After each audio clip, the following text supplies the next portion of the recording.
ونشهد أن سيدنا ومولانا محمدا عبده ورسوله وخاتم النبيين أما بعد فأعوذ بالله من الشيطان الرجيم بسم الله الرحمن الرحيم كل نفس ذائقة الموت وإنما توفون أجوركم يوم القيامة فمن زحزح عن النار وأدخل الجنة فقد فاز قال النبي صلى الله عليه وسلم القبر روضة من رياض الجنة أو حفرة من حفر النار أو كما قال عليه الصلاة والسلام صدق الله وصدق رسوله النبي الكريم الأمين ونحن على ذلك لمن الشاهدين والشاكرين والحمد لله رب العالمين سبحان ربك رب العزة عما يصفون وسلام على المرسلين والحمد لله رب العالمين إن الله وملائكته يصلون على النبي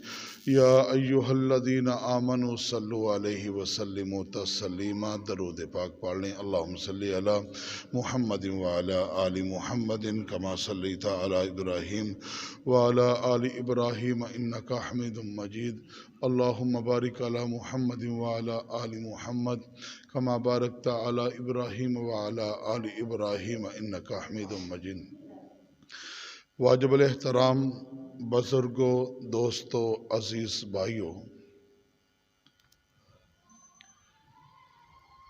اِصال ثواب کے لیے دعا کرنے کے لیے ہم سب اللہ کے گھر میں جمع ہیں۔ دعا فرمائیں اللہ میری آپ کی حاضری قبول فرمائے۔ دینی گفتگو کرنے سننے کے بعد مجھے آپ کو دین اسلام کی صحیح سمجھ نصیب فرمائے، عمل کرنے کی توفیق نصیب فرمائے۔ موت کے متعلق مولانا شاہد صاحب نے تفصیل کے ساتھ گفتگو کی ہے۔ آخری بات یہ ارشاد فرمائی کہ روزہ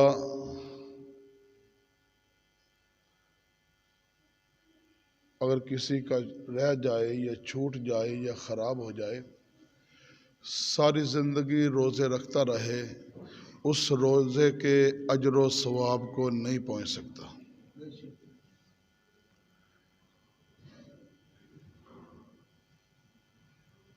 عام طور پہ روزہ رکھنے کے بعد الٹی آ جاتی ہے، قے ہو جاتی ہے، تو الٹی آنے سے، قے آنے سے یہ سمجھ لیا جاتا ہے کہ روزہ ٹوٹ گیا۔ الٹی اور قے آنے سے روزہ نہیں ٹوٹتا، تھوڑی آئے یا زیادہ آئے، ایک بار آئے یا بار بار آئے، الٹی اور قے کے آنے سے روزہ نہیں ٹوٹتا۔ ہاں اگر الٹی یا قے لائی جائے، جان بوجھ کر لائی جائے، تو پھر روزہ ٹوٹ جاتا ہے۔ عرض اس لیے کر رہا ہوں کہ رمضان کا روزہ بڑا قیمتی ہے۔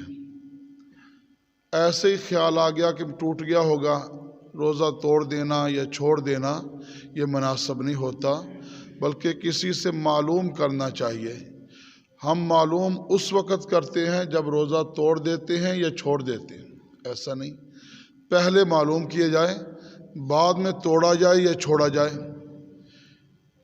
قے اور الٹی آنے سے ہوتا کیا ہے؟ الٹی آنے سے روزہ نہیں ٹوٹتا، قے اور الٹی آنے سے وضو ٹوٹتا ہے۔ کسی آدمی کا وضو تھا، قے آ گئی، زیادہ آ گئی، ہلکی سی یہ تھوڑا سا کھانا آ گیا گلے کی طرف سے، تو اس سے وضو بھی نہیں ٹوٹتا۔ زیادہ آ جائے تو اس سے وضو ٹوٹ جاتا ہے، روزہ نہیں ٹوٹتا، یہ بات یاد رکھیں۔ اسی طرح اگر کوئی آدمی اپنی آنکھوں میں سرما لگا لیتا ہے، اپنی آنکھوں میں کوئی دوائی ڈال لیتا ہے، آنکھوں میں سرما اور دوا ڈالنے سے روزہ نہیں ٹوٹتا۔ کوئی آدمی ٹیکا لگواتا ہے، بوتل لگوا لیتا ہے، تو ساودہ لگواتا وہی ہے جو مجبور ہوتا ہے۔ تو ٹیکا لگانے سے گوشت کا ہو یا رگ کا ہو اس سے بھی روزہ نہیں ٹوٹتا۔ ہاں، ناک میں دوائی ڈالی جائے، کان میں دوائی ڈالی جائے تو اس سے روزہ فاسد ہو جاتا ہے، خراب ہو جاتا ہے۔ اللہ تبارک و تعالیٰ نے زندگی میں مجھے آپ کو رمضان المبارک جیسا مقدس مہینہ عطا فرما دیا۔ اللہ تبارک و تعالیٰ اس کا احترام کرنے کی توفیق نصیب فرمائے۔ بھائی میری بات توجہ سے سننا، میں دین کی بات سنانے کی غرض سے آیا ہوں تاکہ اللہ مجھے بھی توفیق دے، آپ کو بھی توفیق دے۔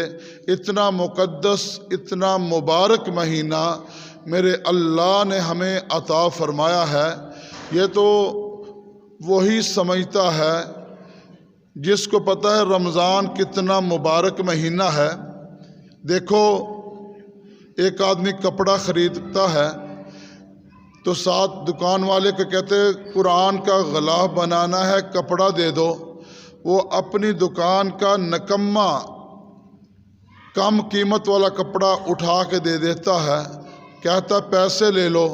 وہ کہتا ہے قرآن کا غلاف بنانا ہے، کیا پیسے لوں، دیا تو ہلکا ہے۔ یہ وہ کپڑا گھر میں لے آیا، اس کا غلاف بنایا، قرآن پہ چڑھا دیا۔ جہاں قرآن وہاں قرآن کا غلاف۔ جب قرآن کو میں آپ اٹھائیں گے تو پہلے غلاف کا بوسہ ہوگا، بعد میں قرآن کا بوسہ ہوگا۔ میں نے سوال کیا، میں نے کہا کسی بادشاہ کے سر پہ جو تاج ہے وہ بھی کپڑے کا بنا تھا، اس کا بوسہ کیوں نہیں لیتے؟ کسی عالم کی دستار کا بوسہ کیوں نہیں لیتے؟ کسی باکمال انسان کے وجود کو لگے ہوئے کپڑے کا بوسہ کیوں نہیں لیتے؟ یہ ہلکا کپڑا، کمزور کپڑا، بلا قیمت ملا ہوا کپڑا، اس کا احترام کیوں، اس کا بوسہ کیوں؟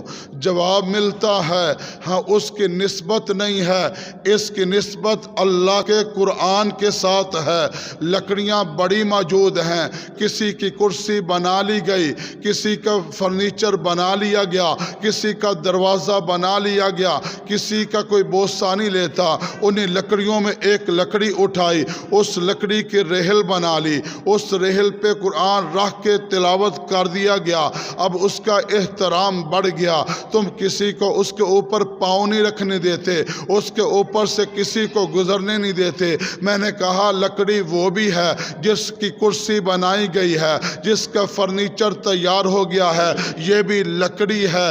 تم اس کا احترام کرتے ہو، اس کا احترام کیوں نہیں ہے؟ مجھے جواب ملتا ہے اس کی نسبت قرآن کے ساتھ ہے، اس لکڑی کی نسبت قرآن کے ساتھ نہیں ہے۔ میں نے کہا بات مجھے سمجھ آ گئی، جس چیز کی نسبت قرآن کے ساتھ ہو جائے وہ عظمت والی ہو جاتی ہے، وہ شان والی ہو جاتی ہے۔ میں نے سڑک پہ چلتے ہوئے دیکھا ایک خوبصورت کاغذ پڑا ہوا ہے، بڑا چمکدار ہے، قیمتی کاغذ ہے، لوگ گزر جاتے ہیں توجہ ہی نہیں کرتے۔ ایک ردی کاغذ ہے، معمولی کاغذ ہے، اس کاغذ پہ بسم اللہ الرحمن الرحیم لکھا ہوا ہے، وہ بھی وہیں سڑک پہ پڑا ہوا ہے۔ کسی مسلمان کی نگاہ پڑتی ہے، دوڑ کے اس کاغذ کو اٹھاتا ہے، اٹھا کر کے اس کو صاف کرتا ہے، اس کا بوسہ لے گا، اس کو سینے سے لگائے گا، آنکھوں پہ رکھے گا، سر پہ رکھے گا، عظمت والی اونچی جگہ پہ رکھ دیا جائے گا۔ پوچھا جائے گا بھائی کاغذ تو قیمتی بھی پڑے ہوئے تھے، ان کو کوئی نہیں اٹھایا، اس کو کیوں اٹھایا ہے؟ جواب آئے گا اس کی نسبت نہیں، اس کی نسبت موجود ہے اللہ کے قرآن کے ساتھ۔ توجہ کرنا، اگر نسبت قرآن کی کپڑے کے ساتھ ہو جائے کپڑا اعلیٰ ہو جاتا ہے، لکڑی کے ساتھ ہو جائے لکڑی اعلیٰ ہو جاتی ہے، کاغذ کے ساتھ ہو جائے کاغذ اعلیٰ ہو جاتا ہے۔ اسی طرح اس قرآن کی نسبت اگر کسی رات کے ساتھ ہو جائے، تم ساری راتوں کو عبادت کرتے رہو، لیکن جس رات کی نسبت قرآن کے ساتھ ہو جائے اس رات کو تم عبادت کر لو۔ ایک رات تم عبادت کر لو، محمد کا رب 83 سال کی عبادت کا ثواب تمہیں دے دے گا۔ انا انزلناہ فی لیلۃ القدر، جو بات میں عرض کرنے لگا ہوں کہ اسی طرح جس طرح لکڑی کی نسبت قرآن کے ساتھ، کپڑے کی نسبت قرآن کے ساتھ، کاغذ کی نسبت قرآن کے ساتھ، اسی طرح رات کی نسبت قرآن کے ساتھ۔ اور یاد رکھنا رمضان المبارک کی نسبت بھی قرآن کے ساتھ ہے، اس لیے کہ رمضان کی عظمت ہے۔ اور قرآن ہے کیا؟ قرآن میرے اللہ کا کلام ہے، میرے اللہ کی زبان سے نکلے ہوئے ادا کیے ہوئے الفاظ کا نام۔ اللہ کی زبان کیسے ہے؟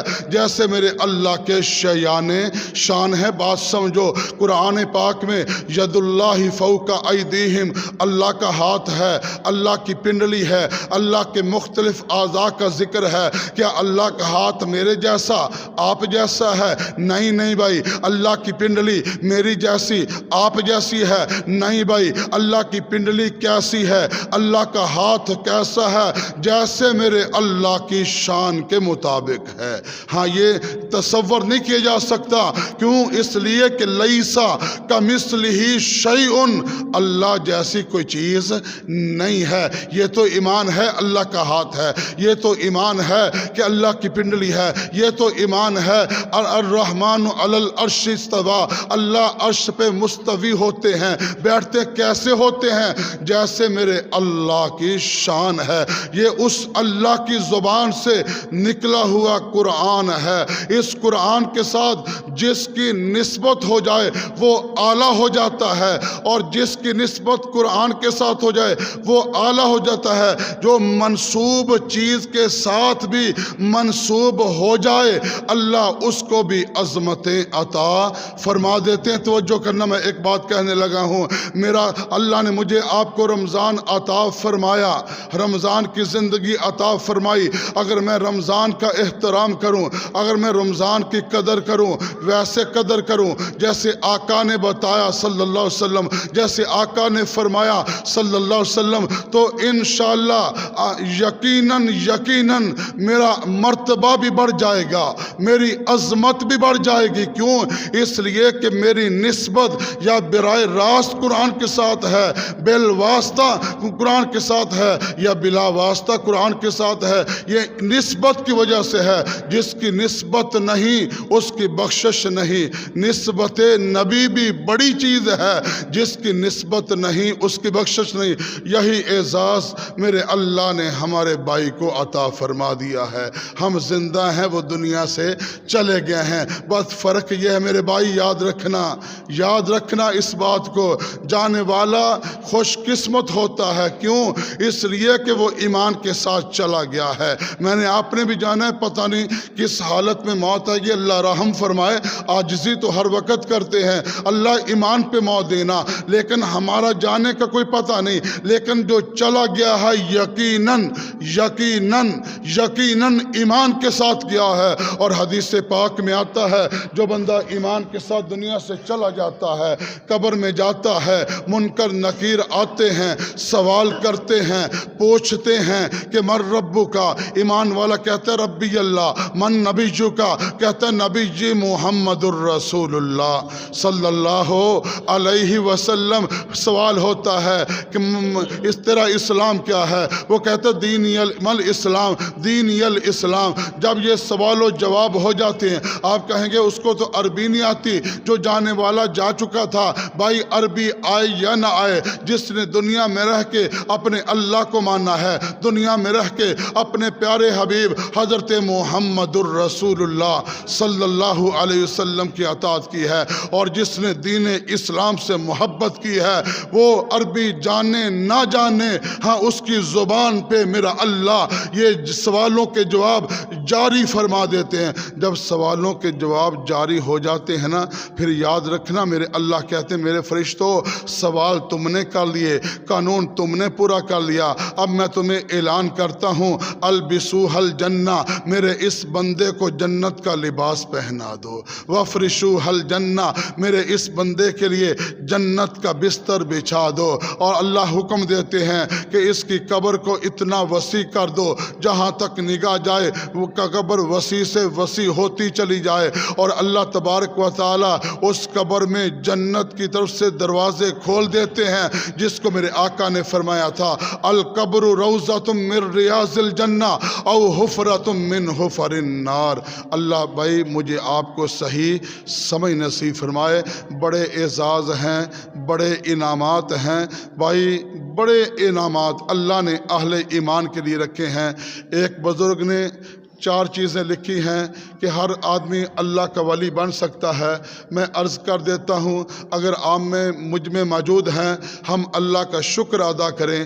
اگر میرے آپ کے اندر موجود نہیں ہے تو اللہ کے گھر میں بیٹھ کر، آج افطاری کا وقت ہے، قبولیت کا وقت ہے، ہم اللہ سے وعدہ کریں اللہ یہ چاروں کام جو رسول اللہ کی شریعت کے اہم کام ہیں، ہم انشاءاللہ اپنی کوشش اور وسعت کے مطابق کرنے کی کوشش کریں گے انشاءاللہ۔ انہوں نے فرمایا اللہ کا ولی بننے کے لیے پہلا کام بتایا، کلمہ تو پڑھ ہی لیا، ایمان تو ہے الحمدللہ۔ فرمایا پہلے نمبر پہ رسول اللہ صلی اللہ علیہ وسلم کی سنت ہے داڑھی مبارک رکھنا۔ فرمایا رسول اللہ کی سنت کو اپنا لو، حضور کی سنت کو رکھ لو، اپنا لو۔ اور یہ داڑھی رکھنا ایک ہے، داڑھی بالکل ختم کرنا ہے، چھوٹی رکھنا، چھوٹی داڑھی اور منڈانا یہ برابر ہے، چاروں طرف سے ایک مٹھ داڑھی ہو، اس کو شرعی داڑھی کہا جاتا ہے۔ پہلا کام شریعت کے مطابق داڑھی رکھنا۔ آقا علیہ الصلوۃ والسلام کے پاس ایران سے لوگ آئے تھے، ہاں انہوں نے داڑھیاں منڈا رکھی تھی، وہ ملاقات کے لیے آئے، میرے نبی نے چہرہ پھیر لیا، ہاں وہ دوسری طرف سے آئے، نبی نے چہرہ پھیر لیا، ہاں فرمایا کہ یہ داڑھی منڈا رکھی ہے، کس لیے منڈائی ہے؟ انہوں نے کہا ہمارے رب کسریٰ نے ہمیں حکم دیا ہے۔ ایران کے بادشاہ کو اس وقت کسریٰ کہا جاتا تھا، ہمیں کسریٰ نے حکم دیا ہے۔ میرے پاک پیغمبر صلی اللہ علیہ وسلم نے فرمایا تمہیں کسریٰ کا حکم مبارک ہو، مجھے میرے اللہ نے حکم رکھ دیا ہے کہ داڑھی رکھنی ہے، مونچھوں کو کٹوانا ہے۔ اللہ عمل کی توفیق نصیب فرمائے۔ کسی نے خواب میں حضور کی زیارت کی، پوچھا یا رسول اللہ صلی اللہ علیہ وسلم زندگی میں تو آپ جو آپ کے پاس داڑھی منڈا آتا تھا، داڑھی کٹا کے آتا تھا، آپ چہرہ پھیر لیتے تھے، یا رسول اللہ صلی اللہ علیہ وسلم مرنے کے بعد لوگ آپ کے دروازے پہ آتے ہیں، مرنے کے بعد آپ کی قبر پہ آتے ہیں، آپ کے روضے پہ صلاۃ و سلام پڑھنے کے لیے لوگ آتے ہیں، یا رسول اللہ پھر کیا کیفیت ہوتی ہے؟ میرے آقا نے فرمایا جو میری سنت سے اعراض کرتا ہوں میں بھی اعراض کر دیتا ہوں۔ میرے معزز سامعین اللہ بلا بھی لے، آقا کے روضے پہ پہنچ بھی جائیں، ہم وہاں جا کے کہیں الصلاۃ والسلام علیک یا رسول اللہ، الصلاۃ والسلام علیک یا نبی اللہ، الصلاۃ والسلام علیک یا حبیب اللہ، السلام علیک ایھا النبی ورحمۃ اللہ وبرکاتہ، یہ کہتے بھی رہیں۔ آقا نے چہرہ ہی پھیر لیا تو میرے بھائی پھر ہم کہاں جائیں گے؟ ہاں جن پہ امید لگائی ہے اگر انہوں نے چہرہ پھیر لیا پھر ہمارا کیا بنے گا؟ اللہ کے گھر میں بیٹھے ہیں، ہاں جتنے بھی انبیاء گزرے تمام نے داڑھی رکھی ہے، تمام کی مشترکہ سنت ہاں داڑھی رکھنا ہے۔ حضرت ابو بکر کی داڑھی، عمر کی داڑھی، عثمان کی داڑھی، علی کو ماننے والے علی کی داڑھی، حسن و حسین کی داڑھی، ہاں کسی بھی اللہ کے ولی کو اٹھا لو، ولیوں کو مانتے ہیں، ولیوں سے محبت کرتے ہیں، ولی بنتا ہی تب ہے جب پیغمبر کی سنت چہرے پہ سجاتا ہے۔ ہم یہ سمجھتے ہیں، ہاں یاد رکھنا، ہم یہ سمجھتے ہیں کہ داڑھی منڈا کے کٹا کے ہم خوبصورت بن گئے۔ یاد رکھو نبی داڑھی کے ساتھ خوبصورت تھے، علی داڑھی کے ساتھ خوبصورت تھے۔ ہاں داڑھی رکھنے سے خوبصورتی ختم نہیں ہوتی بلکہ خوبصورتی میں اضافہ ہوتا ہے۔ اللہ کے گھر میں بیٹھے بڑی باتیں ہیں داڑھی کے بارے میں، پھر وعیدیں بڑی ہیں، واقعات بڑے ہیں۔ میں آپ سے عرض یہ کرتا ہوں اللہ کے گھر میں بیٹھے ہیں، ہاں اللہ کی رضا کے لیے پیارے پیغمبر حضرت محمد الرسول اللہ صلی اللہ علیہ وسلم کی سنت ادا اور طریقے سے محبت کرتے ہوئے چہرے پہ داڑھی رکھ لو، پھر دیکھیں اللہ کیسے برکت عطا فرماتے ہیں، زندگی سے بے پریشانی ختم ہو جائے گی، سکون ہی سکون آئے گا۔ ان بزرگوں نے لکھا پہلے نمبر پہ داڑھی رکھ لو۔ چلو یہ کام کام تو شاید کسی کے لیے مشکل ہو، میرے بھائی مشکل نہیں ہے۔ زندگی کا کوئی پتہ نہیں کس موڑ پہ ختم ہو جائے۔ قیامت کے دن آقا کے سامنے جائیں، داڑھی نہ ہوگی، اگر آقا نے چہرہ پھیر لیا تو مجھے بتاؤ جس کے سہارے پہ کہ وہ شفاعت کریں گے، اگر انہوں نے چہرہ پھیر لیا پھر کس دروازے پہ جائیں گے، کس کو کہیں گے ہماری سفارش کر؟ اس لیے معزز سامعین، حضور سے محبت کا تقاضا یہ ہے ہم اپنے چہروں پہ رسول اللہ کی سنت کو سجائیں، لباس سنت کے مطابق پہنیں، اس کے علاوہ ساری زندگی رسول اللہ صلی اللہ علیہ وسلم کی سنت کے مطابق اپنانے کی کوشش کریں۔ دوسری بات بزرگوں نے لکھا، وہ فرماتے ہیں کہ اللہ کا ولی بننے کے لیے دوسرا کام، اپنی شلوار اپنے ٹخنوں سے اوپر ہو، ہاں اپنا ازار اپنی چادر ٹخنوں سے اوپر رہنی چاہیے۔ ہم نماز میں آتے ہیں تو اس کو اوپر کر لیتے ہیں، باہر نکلتے ہیں نیچے کر لیتے ہیں۔ میرے بھائی یہ گناہ ہے، اور عام گناہ نہیں، کبیرہ گناہ ہے۔ آقا علیہ الصلوۃ والسلام اس پہ دلیل دینے والے دلیلیں دیتے ہیں، ہاں بات کرنے والے باتیں کرتے ہیں۔ بھائی حضرت ابو بکر کی طرف یہ بات منسوب کرتے ہیں، یہ حضرت صدیق اکبر پہ بہت بڑا بہتان ہے کہ صدیق اکبر رضی اللہ عنہ کی یہ شلوار یا چادر مبارک ٹخنوں سے نیچے ہوا کرتی تھی۔ کیا صدیق اکبر پیغمبر کی سنت سے انحراف کر سکتے ہیں؟ جس نے اپنی جان دے دی، مال دے دیا، اولاد دے دی، سب کچھ پیغمبر کے لیے قربان کر دیا، کیا وہ پیغمبر کی سنت سے انحراف کر سکتے ہیں؟ ہاں تم حدیثیں لاؤ، ہاں طرح طرح کی لاؤ، کسی حدیث پہ اعتماد نہیں کیا جا سکتا، جبکہ اس کے مقابلے میں سینکڑوں احادیث میں میرے پیغمبر علیہ الصلوۃ والسلام نے فرمایا۔ ایک صحابی نے کہا یا رسول اللہ اجازت دے دو، میرے آقا نے فرمایا کیا میرا نمونہ تیرے لیے نہیں ہے؟ لقد کان لکم فی رسول اللہ اسوۃ حسنہ، کیا پیغمبر کا نمونہ تیرے لیے نہیں ہے؟ یا رسول اللہ آج کے بعد شلوار چادر ازار تہبند یہ ٹخنے سے نیچے نہیں آئے گی۔ میرے معزز سامعین، اللہ کے گھر میں بیٹھے ہیں، شلواریں نیچے کرتے رہے، چادریں نیچے کرتے رہے، ٹخنے ڈالتے رہے، اس سے ہمیں کیا فائدہ ہوا؟ رسول اللہ کی سنت کی خلاف ورزی کے علاوہ اور کچھ نہ ہمیں ملا۔ اللہ کے گھر میں بیٹھ کے اپنے دل ہی دل میں اپنے اللہ سے کہہ دو اللہ قبولیت کا وقت ہے، داڑھی بھی رکھیں گے، آج کے بعد اپنی چادر اپنی شلوار اپنا ازار جو بھی چیز اوپر سے نیچے لٹکائی جاتی ہے، ہاں پہنی جاتی ہے، اللہ آج کے بعد ٹخنے سے نیچے نہیں ہوگی۔ ارادہ تم کر لو، توفیق محمد کا رب عطا فرما دے گا۔ یہ تو دل کو سمجھانے والی بات ہے بھائی۔ ہاں دنیا کے اندر میں نے عرض کیا، دنیا کا ایک سیکنڈ آخرت کی کروڑ ہا زندگی سے بہتر ہے۔ آخرت میں کروڑ سال بھی مل جائیں، دنیا کا ایک سیکنڈ اس سے افضل ہے، اس سے بہتر ہے۔ یہاں مسجد میں بیٹھے ہو، ایمان کے ساتھ یقین کے ساتھ سارے دوست پڑھ لو لا الہ الا اللہ محمد الرسول اللہ۔ میں خوشخبری آپ کو دیتا ہوں، وہ خوشخبری جو رسول اللہ نے ابو ہریرہ کو دی تھی، ابو ہریرہ نے حضرت عمر کو دی تھی، چلتے چلتے وہ خوشخبری میرے آپ تک پہنچی ہے۔ جو ایمان اخلاص کے ساتھ ایک مرتبہ کہہ دیتا ہے لا الہ الا اللہ محمد الرسول اللہ، اللہ زندگی کے سارے گناہ معاف فرما دیتے ہیں۔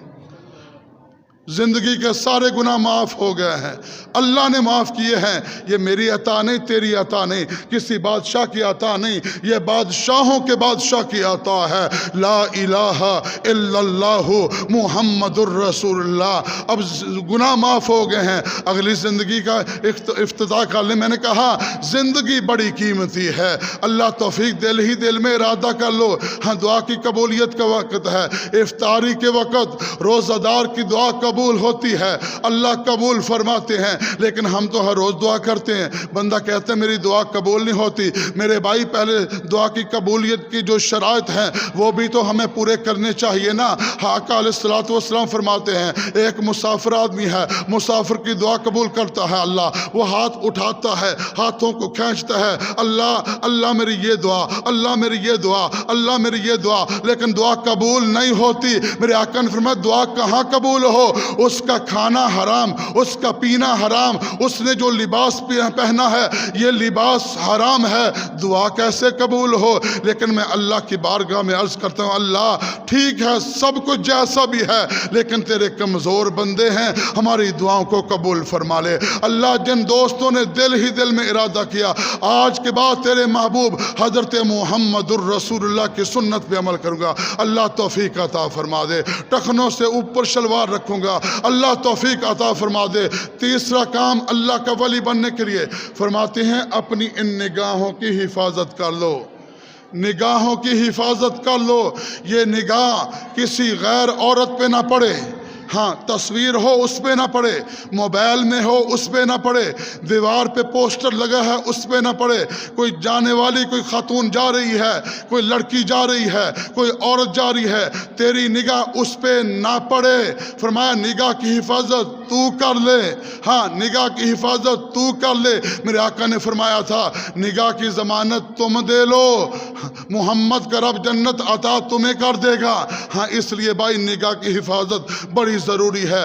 بہن وہ ہے جو حقیقی بہن ہے، ماں وہ ہے جو حقیقی ماں ہے، بیٹی وہ ہے جو حقیقی بیٹی ہے۔ ہاں کسی کو بیٹی کہنے سے بیٹی نہیں ہوتی، کسی کو ماں کہنے سے ماں نہیں ہوتی، کسی کو بہن کہنے سے بہن نہیں ہوتی۔ میں شریعت کا مسئلہ بتا رہا ہوں۔ میرے رب کا قرآن کہتا ہے کل للمؤمنین یغضوا من ابصارہم، آپ کے ازواج مطہرات موجود ہیں۔ حضرت عبداللہ ابن مکتوم نبینا صحابی تشریف لاتے ہیں، آپ کے اجازت لی، آپ کے پاس آئے، ملاقات کے بعد واپس چلے گئے۔ آپ نے ازواج کو فرمایا میری گھر والیوں صحابی آئے تھے، آپ پردے میں کیوں نہیں گئی، پردہ کیوں نہیں کیا؟ عرض کی یا رسول اللہ آنے والا صحابی تو نبینا تھا، اس کو تو نظر نہیں آتا تھا۔ میرے آقا صلی اللہ علیہ وسلم نے فرمایا وہ نبینا تھا تم تو نبینا نہیں تھی۔ دونوں کو حکم ہے، مردوں کو حکم ہے عورتوں کو نہ دیکھے، عورتوں کو حکم ہے مردوں کو نہ دیکھے۔ المختصر اللہ کا ولی بننے کے لیے چوتھا کام جو میرے آپ کے ذمہ ہے وہ فرماتے ہیں دل کی حفاظت کر لو۔ دل یہ جسم کا اہم ترین حصہ ہے، دل چلتا ہے تو زندگی ہے، دل رک گیا تو موت آ جاتی ہے۔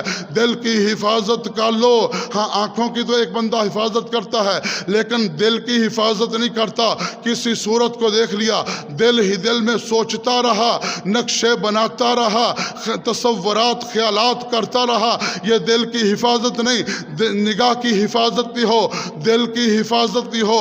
یہ چار کام اللہ کے گھر میں بیٹھ کر قبولیت کا وقت ہے۔ اللہ میں آپ سے وعدہ کرتا ہوں، تیرے مقبول بندے بھی آپ سے وعدہ کرتے ہیں، اللہ توفیق تو دے دے، عمل ہم کر لیں گے، اللہ ہمارا یہ عمل قبول فرما لے۔ میرے معزز سامعین، رمضان المبارک کا مقدس مبارک مہینہ لمحات ہیں جو گزرتے جا رہے ہیں، گزرتے جا رہے ہیں، گزرتے جا رہے ہیں۔ زندگی یوں گزارو جیسے روزے کی حالت میں گزارتے ہو۔ ایک آدمی ہے وہ گھر میں بیٹھا ہے، وہاں اس کی گھر والی بیٹھی ہے، اس کے بچے بھی بیٹھے ہیں۔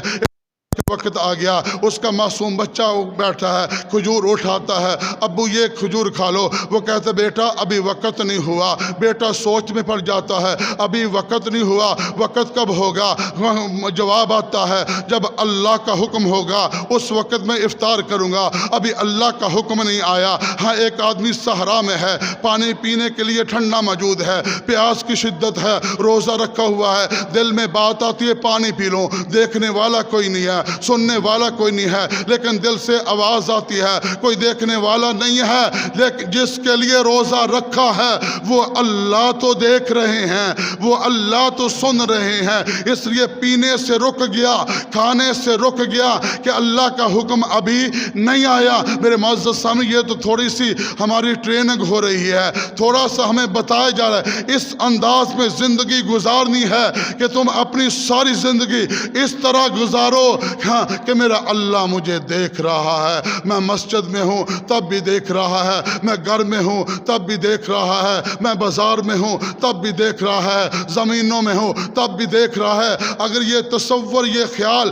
میرا تیرا مضبوط ہو گیا، یقیناً مضبوط ہو جائے گا اس کا ہوگا جو روزہ رکھے گا، پورے آداب کے ساتھ رکھے گا، پوری احتیاط کے ساتھ رکھے گا۔ یہ خیال جب مضبوط ہو جائے گا پھر گناہ کرنا مشکل ہو جائے گا، نیکی کرنا آسان ہو جائے گا۔ جھوٹ بولنے لگے گا، اس کو پتہ ہوگا کسی اور کو تو پتہ نہیں، میرا اللہ تو دیکھ رہا ہے۔ کسی کو دھوکہ دینے لگا، وہ سوچ میں پڑ جائے گا، کسی کو تو پتہ نہیں، میرا اللہ مجھے دیکھ رہا ہے۔ کوئی نہیں دیکھتا، یقیناً نہیں دیکھتا، لیکن ایک ذات ہے اس سے کوئی چھپ نہیں سکتا۔ پیر نے کبوتر دے دیے، اپنے مریضوں کو جاؤ بھی ذبح کر کے لاؤ، لیکن ذبح ایسی جگہ کرنا جہاں تمہیں کوئی دیکھنے والا موجود نہ ہو۔ سارے مریض جاتے ہیں، کوئی جاڑی کے پیچھے ذبح کر لایا، کوئی دیوار کے پیچھے ذبح کر لایا، کوئی پتھر کے پیچھے ذبح کر لایا۔ ایک مریض آتا ہے، کبوتر ویسے ہاتھ میں ہے، ہاں اس نے کہا آپ کو کہا ذبح کر کے لاؤ۔